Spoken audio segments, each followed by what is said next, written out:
Safety improvements are made in College Park. Good evening. This is CTV News. I'm Sonia Shrivastava. And I'm Patricia Valone. Thank you for joining us. Well, this past summer, Prince George's and College Park officials made a commitment to improve pedestrian safety along Route 1. Today, state highway officials announced the completion of several major enhancements. CTV's Nora Tagore has the story. People are celebrating safety here in College Park today as the State Highway Administration has just completed 2 major improvements on Route 1. There have been 3 pedestrian fatalities and several injuries along Route 1, and now measures are being taken to prevent any more. In July, a plan was set into play for major safety improvements. For instance, this fence was non-existent earlier this year, and now it's here to guide pedestrians to crosswalks. And this new crosswalk, that wasn't here either. But after a ribbon-cutting ceremony, the crosswalk was used for the first time. Students, police, and university officials exchanged hugs and took pictures celebrating these new milestones. We've had hundreds of contacts with students, warnings, where we remind them of the tragedies that have occurred here. The culmination of all of this partnership is a safer highway, is safer pedestrian traffic, and a safer College Park. But what you can't see is the culture change that is going on around our community. Students and community members are getting the message that they need to walk smart in College Park. With a lower speed limit, safety zone, and a fence to guide pedestrians, the SHA and the University of Maryland is hoping this downtown area becomes a safe place for all people to enjoy. From College Park for CTV News, I'm Nora Tagore. In College Park, police have arrested more than 500 drunken drivers this past year. So, in addition to safety improvements, officers will also be enhancing enforcement in the area.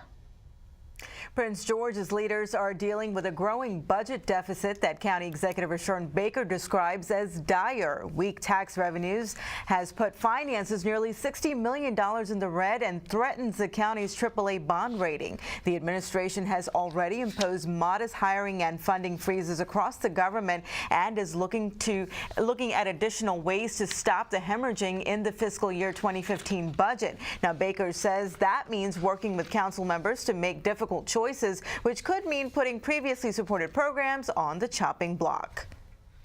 We can't afford to lose our AAA bond rating.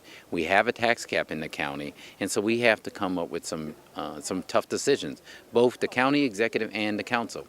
There are millions of programs I would love to fund. You know, I'm going to be at a hearing tonight. People are going to come up with ideas that they think will make this county great, and there are going to be some good ideas, but there are ideas that I won't be able to fund. The administration has also started reducing overtime for emergency workers and canceling recruitment classes for the police and fire departments. Now, county officials believe the measures could save about $18 million by the end of the fiscal year. No arrests have been made in a fatal shooting in District Heights last night. It occurred about 9 p.m. in the 2700 block of Loring Drive outside of an apartment complex. Prince George's police are offering a reward of up to $25,000 for details that lead to an arrest and indictment. Anyone with information is asked to call the county's homicide division. That number is 1-866-411-TIPS. Maryland Democrats are criticizing GOP gubernatorial candidate Larry Hogan tonight for identifying millions in state school construction spending as waste, fraud, and abuse in a recent campaign proposal. House Speaker Michael Bush and education advocates accuse Hogan for a plan they say would cut $450 million from school funding. The Republican reviewed audits of state government and identified what he deemed questionable spending. The Baltimore Sun later discovered the money Hogan cited as wasteful was never misspent. Regardless, Speaker Bush calls the incident revealing. The fact that the facts are out now does make it a moot point, but it does reflect an idea of where Mr. Hogan would go to make cuts in a government that he wants to come down and be in charge of.